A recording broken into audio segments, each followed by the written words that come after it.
poached, roasted, or barbecued.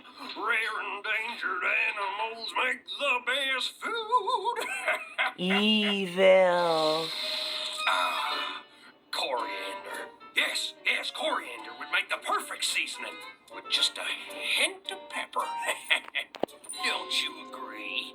If you don't get your nose away from those platypus eggs, I'll pepper you with some of this. Simmer down, side dish. You see, this nose can match a seasoning to anything. Anything. That's pretty impressive. But I bet it doesn't work all the time. Huh, you don't believe me? This nose is never wrong. So prove it. What seasoning would go with, say, me? Yuck. Pepper.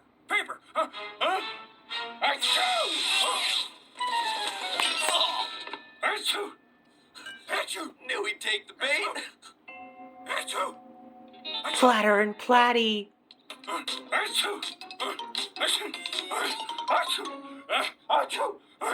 Achoo. Oh, no. Oh. You tricked me. Uh-oh. Hang tight, little guys. I'll be back for you.